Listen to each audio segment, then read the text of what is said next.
Press বিজ্ঞপ্তি চৈখোৱা আঞ্চলিক টাই ভাষা কলা কৃষ্টি চৰ্চা সমিতিৰ উদ্যোগত আৰু বৃহত্তৰ চৈখোৱা তালাপ ডাঙৰীবাসী ৰাইজৰ সহযোগত মেডাম মেফি উদযাপন 31 জানুৱাৰী 2024 তাৰিখে স্থান দেওঘৰ প্ৰাংগণ চুকাফানগৰ ধলাখালৈ গাঁৱত অনুষ্ঠিত কৰা হয়।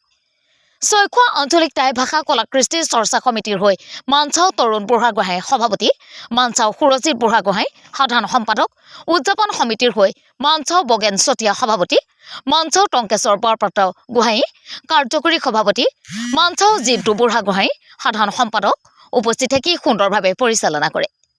মেডাম মেফি স্থায়ী সমিতিৰ পতাকা উত্তোলন কৰে মানচাও তৰুণ বৰগোহাঁই সভাপতি, চৈখোৱা আঞ্চলিক টাই ভাষা কলা কৃষ্টি চৰ্চা সমিতি মেডাম মেফি পতাকা উত্তোলন কৰে মানচাও বগেন চতিয়া সভাপতি, মেডাম মেফি উদযাপন সমিতি মৈদাম তৰ্পণ কৰে মানচাও কিৰণ বৰগোহাঁয়ে। পুৱা 9:30 বজাৰ পৰা প্ৰতিযোগিতা আৰম্ভ কৰা হয়। প্ৰতিযোগিতাসমূহ হ'ল চিত্ৰাংকন, মিউজিক চেয়াৰ, চকী খেল আৰু মনোৰঞ্জন ধৰ্মী খেল ধেমালি। নিৰ্দিষ্ট বক্তা হিচাপে উপস্থিত থাকে মানচাও কনচেং বাইলুং ফুকন কাৰ্যকৰী সভাপতি, আহোম জাতীয় মহাসভা কেন্দ্ৰীয় সমিতি।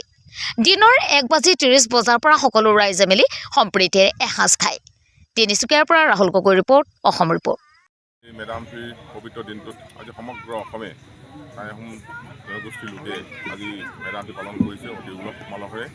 আৰু আমিও চৈখোৱাবাসী ৰাইজে বৃহত্তৰ চৈখোৱা ডাঙৰী তালাপ সেই অঞ্চলটোৰ ৰাইজে আমি 1985 চনৰ পৰাই মেডাম মেফি উদযাপন কৰি আহিছোঁ।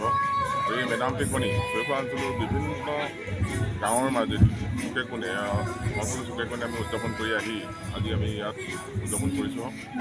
ইয়াতে আমাৰ দেওঘৰ আমাৰ হিমন্ত বিশ্ব ডাঙৰীয়াই এটি 10 লাখ টকা আগবঢ়াইছে আৰু অতি আটকধুনীয়াকৈ আমি 10 লাখ টকাৰ এটি চাংচেং ৰুণ বা দেওঘৰ আজি উদঘাটন কৰাৰ লগতে আমি মেডাম মেফিখনি অতি উলহ মালহেৰে আমি পালন কৰিছোঁ।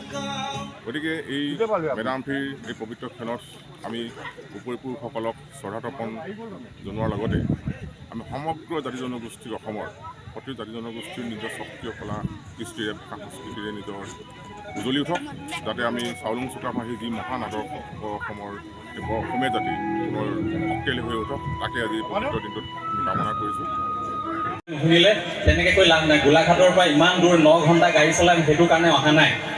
এইটোৱে মানে এই বস্তুটোৱে এইটো বেৰিয়াৰ মানে ৰাইজ আৰু আমাৰ মাজত মানে এটা জপনা মানে জেওৰাৰ সৃষ্টি কৰে, যাৰ কাৰণে মানে কানেক্ট কৰিব নোৱাৰে।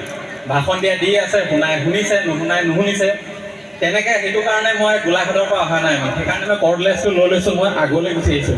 তাৰ কাৰণে সভাপতি মহোদয়ৰ পৰা অনুমতি মই জোৰ কৰি লৈ লৈছোঁ।